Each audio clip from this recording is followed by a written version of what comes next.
రెడ్డి గారి కుమారుడు మన షాడో ముఖ్యమంత్రి నారా లోకేష్ గారికి ఫోన్ చేస్తే అందుబాటులో ఉండేటువంటి సుధీర్ రెడ్డి గారు రెడ్ హ్యాండెడ్ గా నగ్నంగా స్నేహితులతో డ్రగ్స్ పార్టీ చేసుకుంటా దొరికిపోతే ఆంధ్రప్రదేశ్ రాష్ట్రంలో డ్రగ్స్ కి అనాధికారికంగా లైసెన్స్ ఇచ్చారా అనేటువంటి పరిస్థితి ఈ రోజు నెలకొంది. 100 రోజుల్లోనే గంజాయి నిర్మూలిస్తాం, డ్రగ్స్ ని ఆపేస్తామని ఉంటే మీరు 100 రోజుల్లోనే డ్రగ్స్ ని సుస్థాపన చేసి డ్రగ్స్ రాజ్యాన్ని స్థాపించినట్టు కూడా తయారవుతుంది. కాబట్టి స్పష్టంగా ఈరోజు కేంద్ర ప్రభుత్వానికి కూడా మా విజ్ఞప్తి ఒకటే చేస్తున్నాం. ఆంధ్రప్రదేశ్ రాష్ట్రానికి డ్రగ్స్ ఎలా వస్తున్నాయనే పైన విచారణ చేయండి. కూటమి నేతల్లో ఎవరెవరు ఎక్కువ సార్లు విదేశీ పర్యటనలు చేశారు, రహస్యంగా ఎవరెవరు విదేశాలకు వెళ్లారు, రహస్యంగా విదేశాలకు వెళ్లి ఏ డ్రగ్స్ మాఫియాని కలుస్తున్నారు, వారి ద్వారా ఏ ఛానల్ ద్వారా డ్రగ్స్ ని ఆంధ్రప్రదేశ్ రాష్ట్రానికి తీసుకొస్తున్నారు, ఇక్కడ యువతని మత్తులో ముంచి డ్రగ్స్ మాయలో పడేసి వారి భవిష్యత్తుని ఎవరైతే వ్యాపార పరంగా చేస్తున్నారో అంశాన్ని ఖచ్చితంగా విచారణ జరగాలి. ఆంధ్రప్రదేశ్ రాష్ట్రంలో విస్తృతంగా జరుగుతున్నటువంటి ఈ డ్రగ్స్ మాఫియాకి, ఈ గంజాయి మాఫియాకి పరాకాష్ఠగా లోకేష్ గారికి అత్యంత సన్నిహితుడు, శ్రేయుతుడు, శ్రేయోభిలాషి అయినటువంటి సుధీర్ రెడ్డి గారి ఉదాంతాన్ని వైఎస్ఆర్ కాంగ్రెస్ పార్టీ పరాకాష్ఠగా చూస్తుంది. కాబట్టి ఖచ్చితంగా ఆంధ్రప్రదేశ్ రాష్ట్రంలో ఉన్నటువంటి ప్రతి కూటమి ప్రజాప్రతినిధి పైన వారికి గంజాయి డ్రగ్స్ మాఫియాతో ఉన్నటువంటి లింక్ పైన ఖచ్చితంగా కేంద్ర ప్రభుత్వమో లేకపోతే ఇంటర్పోలో ఎవరో ఒకరు విచారణ చేస్తే గాని ఈ లింకులు, ఈ జంకులు, ఈ డ్రంకులు బయటపడనే విషయాన్ని ప్రజలందరూ అర్థం చేసుకోవాల్సిందిగా కోరుతూ, ఇప్పటికైనా డ్రగ్స్ మాఫియా, గంజాయి మాఫియా నుండి ఆంధ్రప్రదేశ్ రాష్ట్రాన్ని దేవుడు కాపాడాలని మనస్ఫూర్తిగా కోరుకుంటున్నాం. ఎవరైతే డ్రగ్స్ కి వ్యతిరేకంగా పోరాటం చేస్తున్నారో, గంజాయికి వ్యతిరేకంగా పోరాటం చేస్తున్నారో వారిపైన ఆ ముఠాలు తెగబడి ఆ మాఫియా హత్యాకాండ చేసి పెంచలే అనేటువంటి ఒక ఉద్యమకారుణ్ణి కూడా చంపినటువంటి వైనాన్ని కూడా మనందరం చూసాం. ఈరోజు షాడో ముఖ్యమంత్రి నారా లోకేష్ గారికి అత్యంత సన్నిహితుడిగా పేరొందినటువంటి సుధీర్ రెడ్డి గారు గంజాయి కేసులో రెడ్ హ్యాండెడ్ గా పోలీసులకు దొరికారు. డ్రగ్స్ తీసుకుంటూ రెడ్ హ్యాండెడ్ గా తన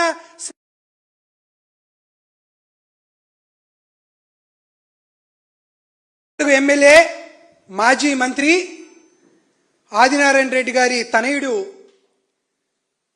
షాడో ముఖ్యమంత్రి నారా లోకేష్ గారికి అత్యంత సన్నిహితుడైనటువంటి సుధీర్ రెడ్డి గారు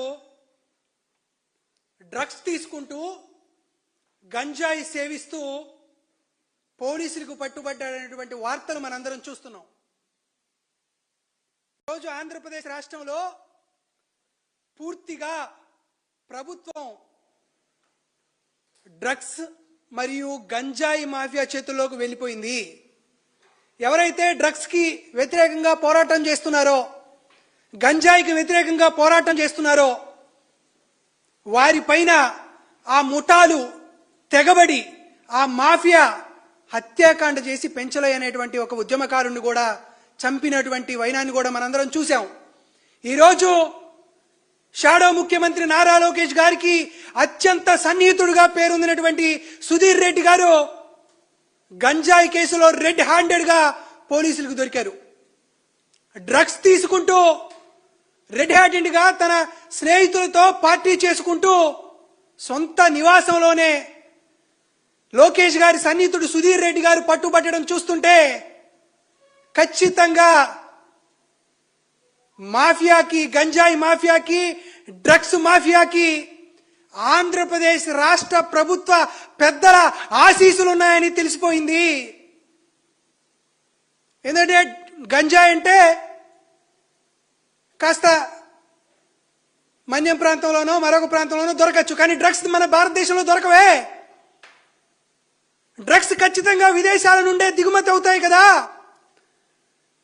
విదేశాల నుండి వస్తున్న వారెవరో డ్రగ్స్ తీసుకొచ్చి తెలుగుదేశం పార్టీకి సంబంధించి కూటమి నేతలకు సంబంధించినటువంటి వ్యక్తులకి అందిస్తేనే వారు సేవిస్తారు. ఎవరు సుధీర్ రెడ్డి గారికి విదేశాల నుండి డ్రగ్స్ తీసుకువచ్చారు? కూటమి నేతల్లో ఎవరెవరు విదేశాలకు వెళ్తున్నారు? విదేశాల్లో ఉన్నటువంటి డ్రగ్స్ మాఫియాతో ఎవరెవరికి లింకులు ఉన్నాయి అనే పైన స్పష్టత రావాలి. వాటిపైన ఖచ్చితమైనటువంటి విచారణ జరగాలి. గతంలో ఏపీ అంటే ఆంధ్రప్రదేశ్ అనేవాళ్ళు, ఈరోజు ఏపీ అంటే అడ్డా ఫర్ పెడ్లర్స్ అంటున్నారు. విదేశాల్లో ఉండేటువంటి ఈ డ్రగ్స్ మాఫియాకి ఆంధ్రప్రదేశ్కి లింక్ ఎలా వచ్చింది నాకు అర్థం కావట్లా. గంజాయి నిర్మూలనకు, డ్రగ్స్ నిర్మూలనకు ప్రజల్లో తీవ్రమైనటువంటి అవగాహన తెలుగుదేశం పార్టీ కల్పించిందని ఇప్పుడే హోంమంత్రి గారు మాట్లాడే మాటలు విన్నాం. అమ్మ, ప్రజలందరికీ మీరు అవగాహన కల్పించడం దేవుడి సంగతి. ముందు మీ కూటమి నేతల్లో, కూటమి ఎమ్మెల్యేలో, మాజీ ఎమ్మెల్యేలు, మాజీ మంత్రులుగా పనిచేసినటువంటి కుటుంబ సభ్యుల్లో విపరీతంగా గంజాయి సేవిస్తూ డ్రగ్స్ తీసుకుంటూ పట్టుబడుతున్నారు. దాని గురించి ఆలోచించండి. నిజంగా తెలుగుదేశం పార్టీ టీడీపీ అంటే తాగుబోతూ డ్రగ్స్ పార్టీ లాగా తయారైంది కానీ ప్రజాస్వామ్యబద్ధంగా ఉండేటువంటి పార్టీగా ఉందా? అరే, సాక్షాత్తు మాజీ మంత్రి, ప్రస్తుత ఎమ్మెల్యేగా ఉన్నటువంటి ఆదినారెడ్డి గారి కుమారుడు, మన షాడో ముఖ్యమంత్రి నారా లోకేష్ గారికి ఫోన్ చేస్తే అందుబాటులో ఉండేటువంటి సుధీర్ రెడ్డి గారు రెడ్ హ్యాండెడ్ గా నగ్నంగా స్నేహితులతో డ్రగ్స్ పార్టీ చేసుకుంటా దొరికిపోతే ఆంధ్రప్రదేశ్ రాష్ట్రంలో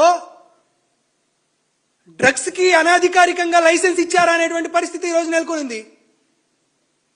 100 రోజుల్లోనే గంజాయి నిర్మూలిస్తాం, డ్రగ్స్ ని ఆపేస్తామని ఉంటే మీరు 100 రోజుల్లోనే డ్రగ్స్ ని సుస్థాపన చేసి డ్రగ్స్ రాజ్యాన్ని స్థాపించినట్టు కూడా తయారవుతుంది.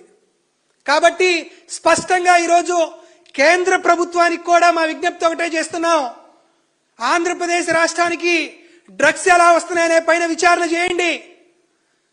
కూటమి నేతల్లో ఎవరెవరు ఎక్కువ సార్లు విదేశీ పర్యటనలు చేశారు, రహస్యంగా ఎవరెవరు విదేశాలకు వెళ్లారు, రహస్యంగా విదేశాలకు వెళ్లి ఏ డ్రగ్స్ మాఫియాని కలుస్తున్నారు, వారి ద్వారా ఏ ఛానల్ ద్వారా డ్రగ్స్ ని ఆంధ్రప్రదేశ్ రాష్ట్రానికి తీసుకొస్తున్నారు, ఇక్కడ యువతని మత్తులో ముంచి డ్రగ్స్ మాయలో పడేసి వారి భవిష్యత్తుని ఎవరైతే వ్యాపార పరంగా చేస్తున్నారో అంశాన్ని ఖచ్చితంగా విచారణ జరగాలి. ఆంధ్రప్రదేశ్ రాష్ట్రంలో విస్తృతంగా జరుగుతున్నటువంటి ఈ డ్రగ్స్ మాఫియాకి, ఈ గంజాయి మాఫియాకి పరాకాష్ఠగా లోకేష్ గారికి అత్యంత సన్నిహితుడు, శ్రేయుతుడు, శ్రేయోభిలాషి అయినటువంటి సుధీర్ రెడ్డి గారి ఉదాంతాన్ని వైఎస్ఆర్ కాంగ్రెస్ పార్టీ పరాకాష్ఠగా చూస్తుంది. కాబట్టి ఖచ్చితంగా ఆంధ్రప్రదేశ్ రాష్ట్రంలో ఉన్నటువంటి ప్రతి కూటమి ప్రజాప్రతినిధి పైన, వారికి గంజాయి డ్రగ్స్ మాఫియాతో ఉన్నటువంటి లింక్ పైన ఖచ్చితంగా కేంద్ర ప్రభుత్వమో లేకపోతే ఇంటర్పోలో ఎవరో ఒకరు విచారణ చేస్తే గాని ఈ లింకులు, ఈ జంకులు, ఈ డ్రంకులు బయటపడనే విషయాన్ని ప్రజలందరూ అర్థం చేసుకోవాల్సిందిగా కోరుతూ, ఇప్పటికైనా డ్రగ్స్ మాఫియా, గంజాయి మాఫియా నుండి ఆంధ్రప్రదేశ్ రాష్ట్రాన్ని దేవుడు కాపాడాలని మనస్ఫూర్తిగా కోరుకుంటున్నాం.